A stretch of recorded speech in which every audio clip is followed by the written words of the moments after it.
नहीं चला पाएंगे। दरअसल हॉर्मुज स्ट्रेट को लेकर ईरान ने एक ऐसा कदम उठाया है जिसने अमेरिका के मुश्किल बढ़ाने के साथ पूरी दुनिया की नजर इस बेहद अहम समुद्री रास्ते पर टिक गई है। ईरान के विदेश मंत्रालय के प्रवक्ता इस्माइल बघई ने ऐलान किया कि ईरान और ओमान के बीच हॉर्मुज स्ट्रेट के लिए शिपिंग रूट मैप समझौता हो गया है।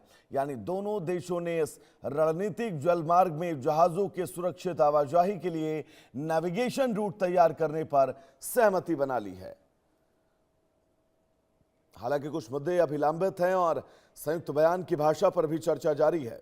और सबसे बड़ा सवाल अब अमेरिका को लेकर है। ईरान का कहना है कि सिर्फ रूट मैप पर सहमति बन जाने से हॉर्मुज स्ट्रेट में सामान्य व्यावसायिक शिपिंग पूरी तरह बहाल नहीं होगी। तेहरान का दावा है कि अमेरिका की नौसैनिक नाकेबंदी और बाधाएं हटने के बाद ही समुद्री रास्ते की सामान्य आवाजाही बहाल हो सकेगी। यानी ईरान ओमान के बीच तकनीकी समझौते के बाद अब गेंद अमेरिका के पाले में डाल दी गई है। ईरान ने अमेरिका पर अपने वादों से पीछे हटने का आरोप लगाते हुए मुआवजे की मांग दोहराई।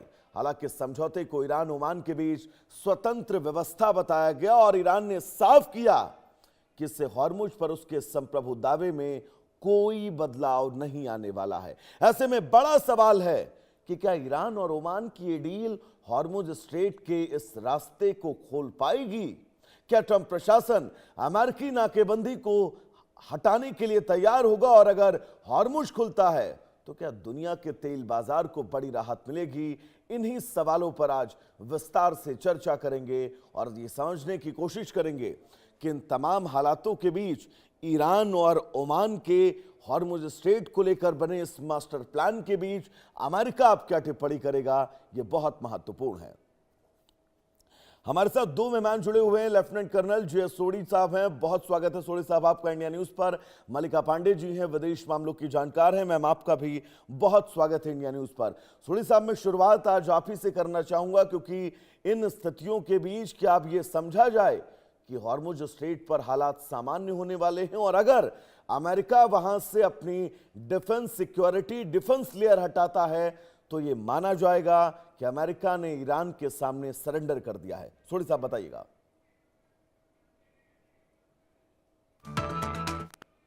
और विख्यात को पैनलिस्ट के साथ हूं।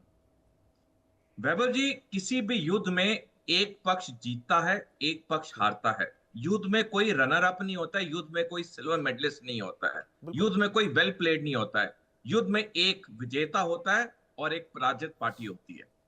28 फरवरी को जब अमेरिका और इजराइल ने ईरान पे युद्ध शुरू किया तो उनके 4 सैनिक लक्ष्य थे।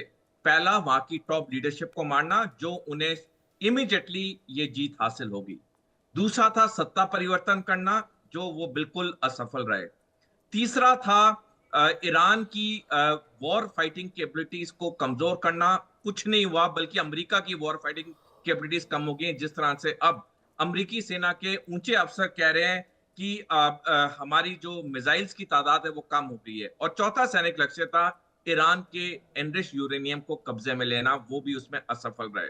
और जब ये युद्ध शुरू हुआ उसके 48 घंटे के अंदर 2 मार्च को जब ईरान ने स्ट्रेट ऑफ हॉर्मुज को बंद कर दिया तो एक और सैनिक लक्ष्य जुड़ गया अमेरिका और इजराइल के लिए, वो था स्ट्रेट ऑफ हॉर्मुज को खुलवाना, जो आज तक वो असफल रहे। तो अगर हम देखें 5 सैनिक लक्ष्य में से एक ही सैनिक लक्ष्य इनका हासिल हुआ, बाकी 4 में असफल रहे। एक शब्द में अगर मैं कहूं तो ये अमेरिका और इजराइल की ये शिकस्त है, ये हार है और ईरान की जीत है। अब जहां तक बात स्ट्रेट ऑफ हॉर्मुज की है, वैभव जी, 2002 में अमेरिकी सेना में एक वॉर गेम हुई थी जिसका नाम था एक्साइज मिलेनियम चैलेंज। उसमें 2 पक्ष थे, ब्लू लैंड था अमेरिकी सेना और रेड लैंड को ईरान के उससे दर्शाया गया था। रेड लैंड के कमांडर थे lieutenant general Paul Van Riper अमेरिकी सेना के। जब ये एक्साइज मिलेनियम चैलेंज शुरू हुई, 24 घंटे के अंदर ही lieutenant general Paul Van Riper ने स्ट्रेट ऑफ हॉर्मुज पे कब्जा कर लिया और अमेरिका के ब्लू लैंड पे इतना दबाव आया कि उन्हें रिक्वेस्ट करना पड़ा lieutenant general Paul Van Riper को कि वो अपने प्लान चेंज करें। पॉल वैन रिपर नहीं माने, उन्होंने अपने उस पद से इस्तीफा दे दिया। और उसके बाद अमेरिकी सेना में हर अफसर के लिए 2 किताबें पढ़नी अनिवार्य हो गई, पावर्स ऑफ ज्योग्राफी और द प्रिजनर्स ऑफ ज्योग्राफी, दोनों किताबें जो टिम मार्शल ने लिखी हैं। कभी आज तक किसी अमेरिकी सेना अध्यक्ष ने अपने राष्ट्रपति को एडवाइस नहीं दी ईरान पे हमला करने के लिए, क्योंकि ईरान के पक्ष में पूरी तरह उसका भूगोल है, ज्योग्राफी है, टेरेन है। यही चीज 12 फरवरी को इस साल chief of joint staff general Dan के ने भी ट्रंप को बोली कि अमेरिका को ईरान पे युद्ध नहीं करना चाहिए, लेकिन ट्रंप ने मानी नहीं और देखिए अब क्या हो गया। जहां तक स्ट्रेट ऑफ हॉर्मुज की बात है, ईरान अच्छी तरह जानता है कि उसकी अब जो वो पकड़ है, अगर इसने ये पकड़ छोड़ दी, इस पे दोबारा युद्ध होगा। और जिस तरह से ईरान ने ओमान के साथ एक ट्रीटी साइन कर ली या साइन करने वाले हैं, जिसका औपचारिक ऐलान हो चुका है, ये साफ दिखाता है कि दोनों देश अब स्ट्रेट ऑफ हॉर्मुज को खोलने कभी नहीं देंगे, उस पर नियंत्रण करेंगे, उस पर टोल वसूलेंगे। और जहां तक अमेरिका की बात है, अमेरिका बस यही कहता रहेगा अंगूर खट्टे हैं, हम ऐसे हैं, हम वैसे हैं। अमेरिका का अब इस स्ट्रेट ऑफ हॉर्मुज पे कभी वो ना कंट्रोल कर पाएगा, ना वो ईरान का कंट्रोल वहां पे खत्म कर पाएगा। और बिल्कुल मैं लौटूंगा सूर्य साहब आपके पास, मलिका जी के पास मैं चलना चाहूंगा। मलिका जी, ये बहुत महत्वपूर्ण है, हॉर्मुज स्ट्रेट को लेकर स्थितियां क्या हैं, क्या होंगी, ये बड़ा पेचीदा सवाल बन गया है। हॉर्मुज स्ट्रेट का भविष्य आप कैसे देखती हैं, एक बार हमारे दर्शकों को समझाइएगा। बिल्कुल। नमस्कार वैभव जी। देखिए, ये युद्ध विराम होने का नाम नहीं ले रहा है। कहीं ना कहीं हम एक चीज देख रहे हैं, वॉल स्ट्रीट जर्नल का मैं एक आर्टिकल पढ़ रही थी जिसमें अब क्या हो गया है कि पूरा जो नक्शा है एक ऑयल का, वो रीड्रॉ हो रहा है। कहीं ना कहीं हम देख रहे हैं कि 20% जो था स्ट्रेट ऑफ हॉर्मुज से तेल जाता था, उसके बाद हमने देखा कि वो डिसरप्ट हुआ है और ग्लोबल हिस्ट्री में इतना बड़ा ऑयल डिसरप्शन पहली बार हुआ। दूसरा, हमने देखा कि हुतीज भी अब लाल महासागर में कहीं ना कहीं पूरे अटैक्स कर रहे हैं शिप्स पर, यमन के बंदरगाह पर। तो हम देख रहे हैं ऑयल की हिस्ट्री में एक बहुत मेजर डिस्ट्रप्शन हो गया है। और कैसे स्ट्रेट ऑफ हॉर्मुज, पहले हमने देखा कि कैसे ओमान पैरेलली एक साइलेंट डिप्लोमेट की तरह काम कर रहा था, यूएस के साथ खड़ा हो रहा था, बट अब कहीं ना कहीं हम देख रहे हैं कि ओमान भी अपने सेल्फिश इंटरेस्ट को ज्यादा, अपने नेशनल इंटरेस्ट को ज्यादा देख रहे हैं और कहीं ना कहीं बैकडोर से अब ईरान के साथ डील करने पहुंच गए हैं। और दोनों चाह रहे हैं कि 5 से 7% फीस, हम ये ट्रांजिट फीस यहाँ से शिप से लें और इसको स्ट्रेट ऑफ हॉर्मुज को एज अ वेपन यूज करें।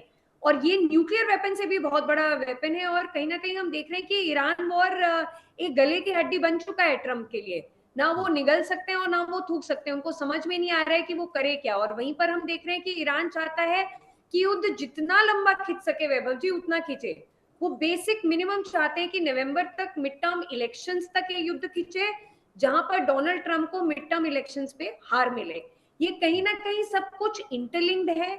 बहुत मुश्किलें हम देख रहे हैं दुनिया में आ रही है। इनफैक्ट लाओस का मैं देख रही थी, वहां पर बच्चों को बोल दिया गया है कि वीकडेज ऑफ दे रहे हैं, पढ़ाई में डिसरप्शन आ रहे हैं। इंडोनेशिया, म्यांमार में तो ये हाल है कि एटलीस्ट एक दिन कंपलसरी कर दिया कि आप पब्लिक ट्रांसपोर्ट यूज करिए।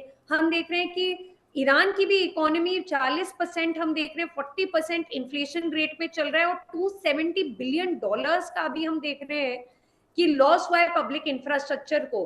तो ईरान भी काफी एक ब्रंट में है, रिसीविंग एंड पर है इस वॉर के। इन्फ्लेशन वहां पर ऑल टाइम हाई है, सैंक्शंस वहां पर लगे हुए हैं, बट तब भी ईरान झुकने के लिए तैयार नहीं है, क्योंकि ईरान के जो नए IRGC के कमांडर्स जितने भी हैं वो मरने और मारने पर विश्वास करते हैं।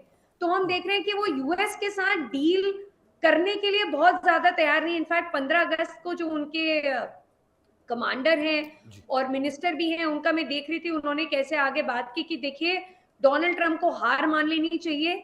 अब ईरान और ओमान साथ में आके कहीं ना कहीं स्ट्रेट ऑफ हॉर्मुज को कंट्रोल करेंगे